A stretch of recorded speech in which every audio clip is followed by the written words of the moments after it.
In Florence exactly in 1469, a boy was born who would be criticized and humiliated but would change all Western thinking about politics. His name is Nicolás Machiavelli, for some, a failed politician, but we will evaluate him through one of his most prominent works, The Prince. As this work suggests, there are always actions that may seem morally right but can actually lead to disaster, and others that may seem wrong but can provide security and success for centuries. The Prince has been banned and vilified, described as a manual for demons, a guide to tyranny, and it was even said that it corrupts anyone who reads it. This book was written by the Italian diplomat and philosopher Nicolás Machiavelli, and constitutes a political exploration of human nature, and a guide for nobles on how to maintain their power over the masses they control. Machiavelli tries to reveal how the world of politics and power truly works, and today we are going to delve into its pages to draw lessons for our daily lives. We will discover why virtuous people can be ineffective in government, how cruelty can have benefits, and how we are all a little less moral than we thought. It is important to remember that this book was aimed at the rulers of principalities, that is, aristocratic leaders, rather than the leaders of democracies. Furthermore, this explanation does not imply an endorsement of all the ideas presented in it. First, to go deeper. Why this book has acquired such a negative reputation, this is our first point and Machiavelli's first lesson for all of us. The fall of idealism and the moralistic fallacy is an irrational thinking error in which we assume the world is a certain way because we believe it should be like this. If you are ever surprised by human behavior simply because it seems very wrong, then you have fallen into the clutches of this fallacy.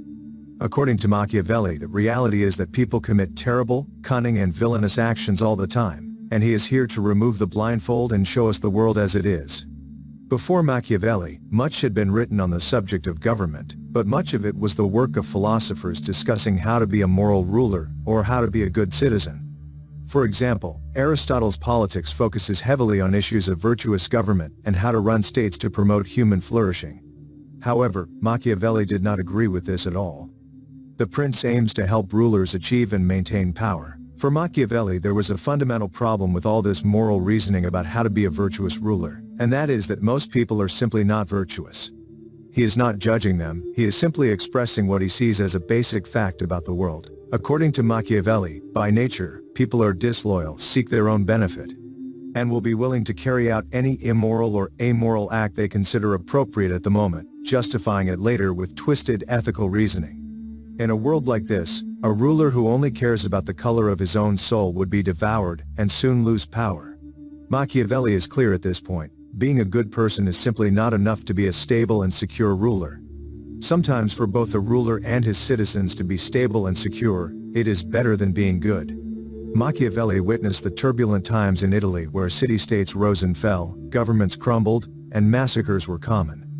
He knew firsthand the reality that it was often preferable to have an unscrupulous ruler who maintained and secured his state than a virtuous one who could be easily manipulated by foreign powers and would quickly end up invaded, with his most sacred people and army annihilated.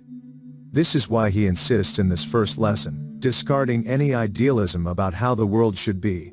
Machiavelli recognizes the existence of virtuous people and in fact suggests that it is beneficial to surround yourself with them if you are lucky enough to find them. However, he emphasizes that it is wiser to adopt a pessimistic view of human nature and prepare for the worst. It is preferable to be pleasantly surprised by the virtuous actions of some individuals than to be naively optimistic and face disastrous consequences. Machiavelli suggests that rulers should break previous pacts with their allies since these allies would likely betray them if it ever suits them. He recommends instilling fear in both subjects and other states by arguing that love and loyalty are ephemeral, while fear takes root deeply in the human heart, ensuring its fidelity in difficult times.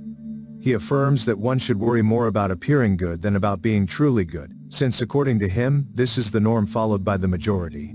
This mentality is part of what has given Machiavelli the reputation of being a ruthless strategist willing to resort to any means necessary to achieve his goals, regardless of honesty, morality, or the consequences for others. Machiavelli held the belief that behind every mask we show to the world is a dark and sometimes complex part of our nature that we often prefer to ignore or deny. This idea is connected to what the Swiss psychologist and essayist Carl Jung called the shadow, referring to those unconscious facets of our personality that we tend to hide from others. Machiavelli suggests some morally questionable behaviors, but it is crucial to understand his reasoning behind them. From his perspective, politics is a ruthless terrain, and if you are so focused on being virtuous that you lose track, and that virtue prevents you from making the unpleasant decisions that sometimes a leader must take to maintain his power, then you are likely to be replaced by another ruler, possibly one even worse than you. I personally tend to have a slightly more hopeful perspective on human nature compared to Machiavelli. However, I admit there is some truth in his observations. Wherever we go, we are likely to find individuals willing to do whatever is necessary to achieve their goals. Recognizing this reality allows us to be prepared to handle those situations with the required firmness. We may not face decisions as extreme as those Machiavelli describes, but we could find ourselves in circumstances where we have to sacrifice certain moral principles for the general well-being. For example, he states that we cannot be competent or kind in all aspects of life. This limitation is not only due to our abilities and limited resources but also to the conflicts between different moral codes. In some areas of our lives, such as politics, business, or family, we may face what we could call difficult decisions. Sometimes we might have to give up our ideas of altruistic kindness for the sake of practical efficiency. We may be forced to tell lies to maintain a stable relationship, or we may have to overlook the feelings of certain employees to keep the business running smoothly. According to Machiavelli, this is the price we must pay for dealing with the world as it is rather than as we would like it to be. Something that personally draws my attention to Machiavelli is what he considers fundamental in a leader: standing out as a potential dictator despite spending much of his life working as a diplomat for his home state of Florence. And because he respects power and competition above all else, it is tempting to see this as just a symptom of his supposed psychopathy. But there is much more to Machiavelli's admiration for the powerful than meets the eye. Machiavelli's view points out a truth that is obvious but often not recognized, and that is that we need power to achieve anything. In his opinion, there is no greater goal for which a ruler should strive than personal power. This did not necessarily mean that the leader should enrich himself at the expense of his people. If it is relatively easy for a foreign state to bypass your defenses, cut off your head, and completely replace your government, then Machiavelli recommends building the independent military force of your state, and says that to do this you shouldn't use mercenaries but your own citizens. He points out that the people who defend their homes are going to fight much harder against the invaders, while the mercenaries are known to flee at the first real sign of danger. But what is all this power for? It's not simply out of lust for control but to ensure the self-sufficiency of both you and your state. Self-sufficiency will not only ensure the respect of neighboring states, preventing you from being invaded, but also the fear and admiration of your subjects. I can't help but draw some parallels with this idea of self-sufficiency and wisdom that other philosophers have given about our daily lives. One of the most determining Stoic principles is to strengthen the ability to find happiness within oneself. Seneca once encouraged people to give up all their possessions and loved ones to live in nature for a while, just to show that their happiness was completely independent. This would not only gain the respect of others, as they can't help but admire someone who does not depend on anything for their well-being, but it would also strengthen your self-esteem.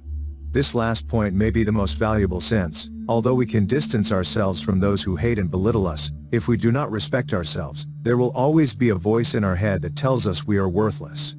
Machiavelli advises us all to ensure our independence from external forces, whether through external power or internal dominion.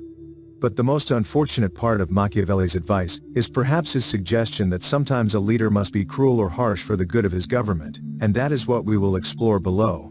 What image comes to mind when you think of a cruel leader? Perhaps you think of unimaginable atrocities and the continuous exploitation of the dominated. To Machiavelli, cruelty applied correctly is not about that but rather about the careful management of fear in your subjects. As we have discussed, Machiavelli does not trust people to be loyal out of love or gratitude. Gratitude is easily forgotten and quickly disappears with the smallest insult or issue, while fear remains deeply ingrained in people. Therefore, according to him, it is wiser to rule through fear. However, there is a nuance here. Cruelty applied at once, and with a clear end goal, is preferable to cruelty spread over time. If you act harshly but resolve the situation quickly, people will soon forget and remember more the benefits that arose from your actions than the suffering endured. But if you act cruelly continuously, it will only bring resentment, as the people will not see the end of the suffering or understand its purpose. Machiavelli's advice is extremely controversial, especially in our current era where morality is increasingly emphasized. But he is not necessarily suggesting that we should all act cruelly or embrace ruthless behavior. but rather that sometimes the ends justify the means. If it comes to maintaining order, security and stability, then it may be justified to be harsh when necessary. In conclusion, Machiavelli provides us with valuable lessons for our lives whether or not we agree with his views. He invites us to confront reality with a clear mind, avoid the naive idealism that distorts our perception of the world, and recognize that power and control are essential for achieving our goals. Although his perspective on cruelty and fear is controversial, it is useful to understand the complexities of human behavior and the need for practical solutions in the face of difficult situations. Ultimately, we can all find some truth in Machiavelli's observations, even if we do not embrace all of his recommendations. The importance of being prepared for the worst, understanding the nature of power, and managing our behavior accordingly are lessons that can serve us well in navigating the complexities of life and achieving our personal and professional goals.